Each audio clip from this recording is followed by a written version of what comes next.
Friends, જય શ્રી કૃષ્ણ. તો આજે આપણે બનાવીશું ઢોસા, જે બધા બાળકોને પ્રિય હોય છે.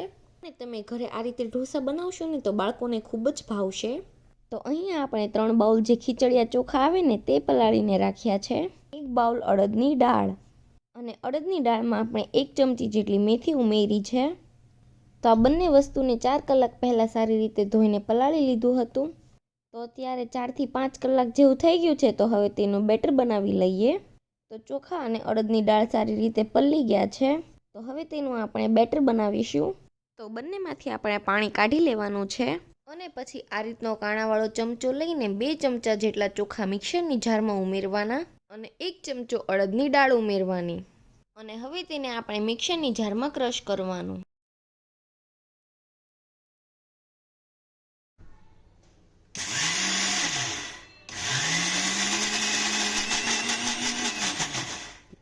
અને આ રીતનું અધકચરું ક્રશ થઈ જાય ને એટલે તેમાં 2 થી 3 ચમચી જેટલી ખાટી છાશ ઉમેરવાની, અને ફરીથી ક્રશ કરી લેવું. એકદમ સ્મૂથ બને ને એવું બેટર તૈયાર કરવું. તો તમે જોઈ શકો છો કે આપણું બેટર એકદમ સરસ સ્મૂથ તૈયાર થઈ ગયું છે.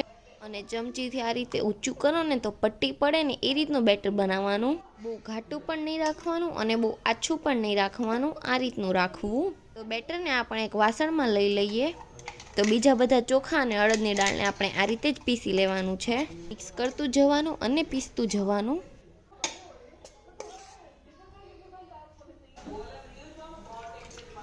તો અહીં આપણું બધું જ બેટર બનીને તૈયાર થઈ ગયું છે. તો હવે આપણે એક જરૂરી સ્ટેપ કરવાનો છે. તો બેટરને આપણે ચમચાથી આ રીતે એક જ ડાયરેક્શનમાં ફેટવાનો છે. અને બધું જ સારી રીતે મિક્સ થઈ જવું જોઈએ એ રીતે ફેટવું. તો 5 મિનિટ જેવું આપણે ચમચાથી એક જ ડાયરેક્શનમાં ફેટવાનું છે. તો તમે જોઈ શકો છો કે 5 મિનિટ જેવું થઈ ગયું છે અને આપણું બેટર એકદમ સરસ ફ્લફી જેવું બની ગયું છે. જો તમારે અત્યારે ઢોસા બનાવવા હોય તો પણ બનાવી શકો છો. તો અહીંયા આપણે બેટરને 3 થી 4 કલાક જેવું રેસ્ટ આપીશું. તો 4 કલાક જેવો સમય થઈ ગયો છે.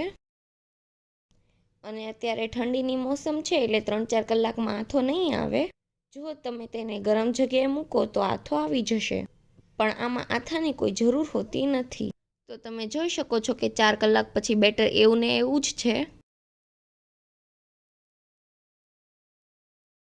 તો અહીંયા આપણે બેટરમાં 1.5 ચમચી જેટલું મીઠું અને 1 ચમચા જેટલું તેલ ઉમેરવાનું છે. તો બેટરમાં તેલ ફરજિયાત ઉમેરવું, જેથી આપણે પેપર બનાવીએ ને તો કોરું ન લાગે, એકદમ સરસ ટેસ્ટી બને. તો આટલા બેટરમાં આપણે 2 મોટી ચમચી જેટલું તેલ ઉમેરવાનું છે. અને તેલ ઉમેરીને આપણે સારી રીતે મિક્સ કરી લેવાનું, જ્યાં સુધી મીઠું ઓગળી જાય ને ત્યાં સુધી. તો આ આપણું બેટર તૈયાર થઈ ગયું છે. તો થોડું બેટર આપણે બીજા વાસણમાં લઈ લઈશું. અને તેમાં આપણે 2 થી 3 ચમચી જેટલી છાશ ઉમેરવાની છે. પાણી નથી ઉમેરવાનું. અને છાશને આપણે સારી રીતે બેટરમાં મિક્સ કરી લેવાની. જ્યારે બેટરને ઉપરથી પતલું કરવાનું થાય ને ત્યારે પાણી નહીં ઉમેરવાનું, છાશ જ ઉમેરવી. અને તમારું બેટર બહુ જ ખાટું હોય ને તો જ પાણી ઉમેરવું. તો અમારું બેટર મોડું છે, એમ કે ઠંડીની સિઝન છે ને તો બહુ ખટાશ નથી પકડી, એટલે અમે છાશ ઉમેરીએ છીએ. અને અગર ઉનાળો હોય ને તો ખાટું થઈ જાય. તો અહીંયા આપણે એક નોનસ્ટિક પેન ગરમ કરવા મૂકી દીધું છે. તો જે ઢોસા બનાવવાનું પેન હોય ને તે છે. અને લોઢી ઉપર આપણે એક ડોયો બેટર ઉમેરવાનું છે. અને ચમચાથી તેને આપણે આ રીતનું ફેલાવી લેવાનું. અને ચમચાથી તેને આપણે આ રીતનું ફેલાવી લેવાનું છે. તો લોઢી આપણી મોટી છે ને એટલે બંને ગેસ ઉપર રાખી છે. અને ગેસની ફ્લેમ આપણે મીડિયમ ટુ હાઈ રાખવાની છે. અને લોઢીને આપણે ફેરવતી રહેવાની છે, જેથી બધી બાજુ તાપમાન એક સરખું રહે. અને જેથી પેપર પણ બધી સાઈડ એક સરખું ચડે. અને પેપર ઉપર આપણે એક મોટી ચમચી જેટલું તેલ લગાવી દેવાનું છે. અને બધી બાજુથી એક સરખું પેપર ચડી જાય ને ત્યાં સુધી થવા દેવાનું છે.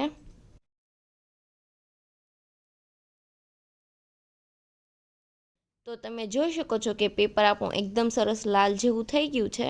તો હવે તેનો આપણે રોલ બનાવી લેવાનો. કેમ કે નોનસ્ટિક પેન છે ને એટલે પેપર આપણું ચીપકશે નહીં. અને એકદમ સરસ બહાર બને ને એવું પેપર બનીને તૈયાર થઈ ગયું છે. તો આ બેટર આપણે 4 કલાકમાં બનાવ્યું છે ને તો પણ જો પેપર કેટલું મસ્ત બને છે.